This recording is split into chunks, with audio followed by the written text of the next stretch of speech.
Yo, welcome back to another episode of Superhero Swag.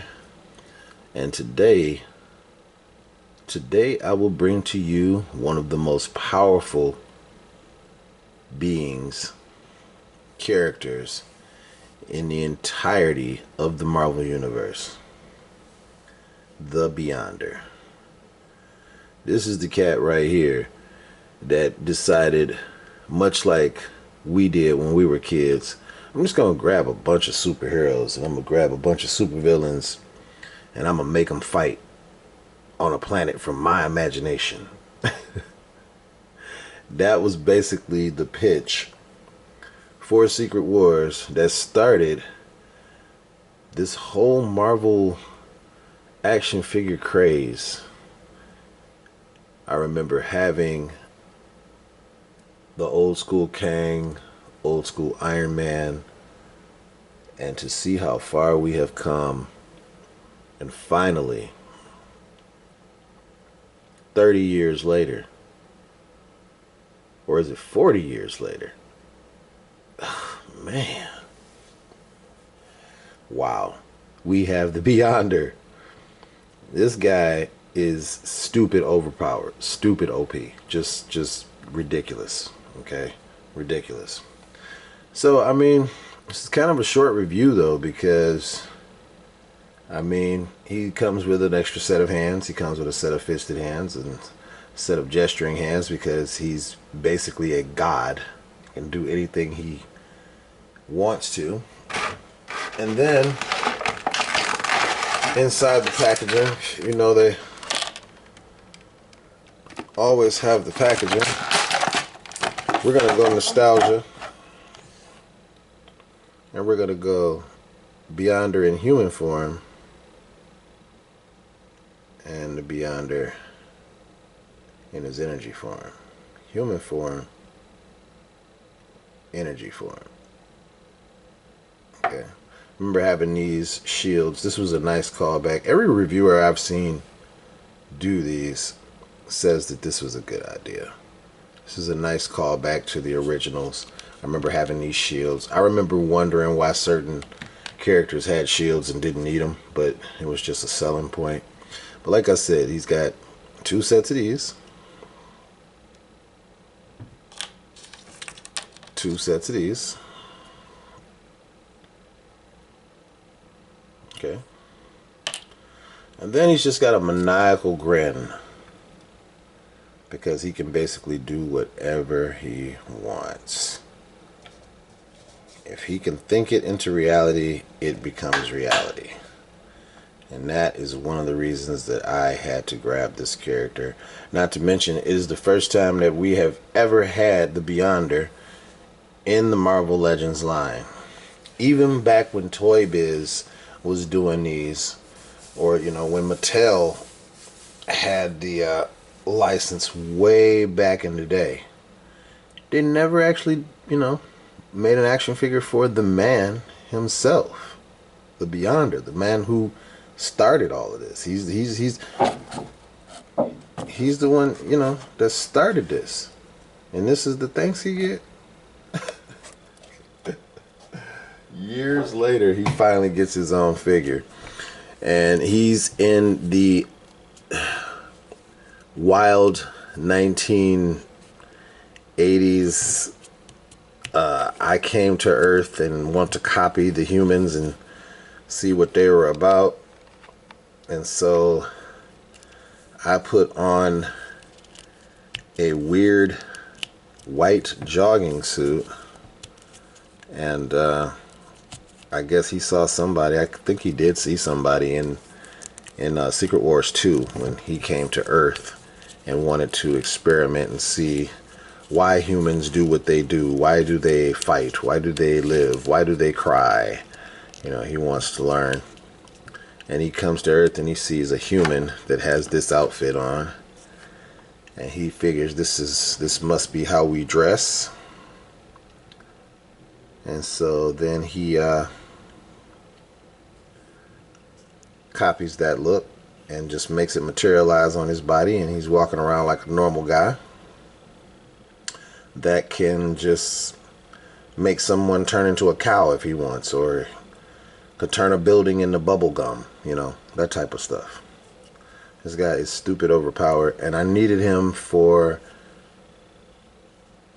a part of a story that I'm working on. Because this guy is you throw this guy into any story and the story immediately changes. If those that don't know about the Beyonder, look him up. Look him up. Man, stupid overpowered. There's nothing I can really say about this guy. And he also, because he's so powerful, we all know this sound. This is the sound of something that doesn't want to come out of the plastic. Alright, there we go. Alright. He's got a world that he is creating, because that's what he does. He can create an entire world and ecosystem and all of that just with the snap of a finger. There's a whole thing where the reason that Molecule Man is as powerful as he is because as the scientist or whatever he was, Owen Reese, he tapped into a dimension where he got a small portion of a Beyonder's power, and that is why he is able to do the stuff that he's able to do, depending on who's writing the character, what book they're in. You know what I mean?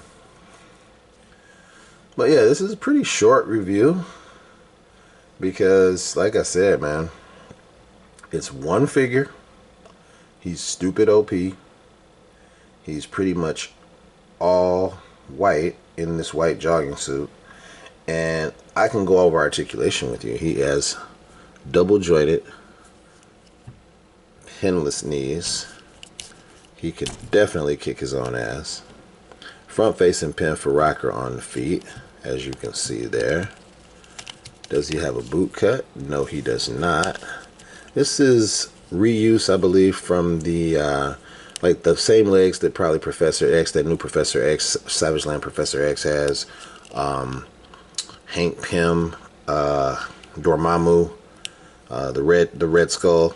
They all have like the boots and the, you know, wrinkled pants right there. But then, yeah, his waist is on a ball joint, looks like. Yeah. And then he's got double jointed, pinless elbows.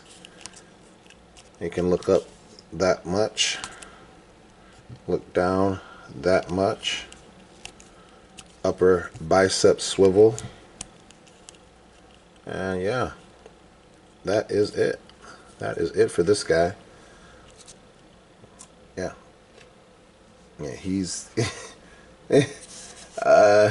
last thoughts and notes. I think they should have. I am starting to believe, even though I am not someone that builds these things, so I will not say too much, but I am sure that I am not in the minority here in the collector community where we would like a stoic face and an action face for every character. Just so we can change. I mean, because he's going to stay like this the entire time I have him. He's never going to make another face. He's just going to stay with that expression forever. And that's scary, isn't it? Yeah, I think so too. Alright, everybody, this is the Beyonder Marvel Legends 40-year anniversary of the Secret Wars 1984 comic book series, 12 issue. But this is the look, of course, that the Beyonder had in Secret Wars 2. And yeah, glad to have this figure in the collection because of how powerful he is. I like having extremely powerful characters, and so good to see him come through and join my shelves. Until next time, thank you for watching. Like, comment, subscribe, and share. Make sure you check out all the shows you can here on the channel. Don't do that. The Wake and Bake Show. Check out those 16 The Icon videos. I mean, hey, check out those 16 The Icon videos. Along with Sincere Sinatra, Pope Don King, Mad Dog McGraw, Row for Show, and some of my homies from Straight Hood as well. Ichiban Sai. Shout out to Ichiban Sai. Shout out to D Grizzle. Make sure you check me out on Spotify, 16 The Icon. Mando from Hip Hop Strikes Back is out right now on Spotify. Check that out. And until next time, I'm not going to hold you up too much longer. Y'all have a good day. Happy New Year, everybody. And yeah. Peace. That is so creepy. Look at that smile, man. Creepy.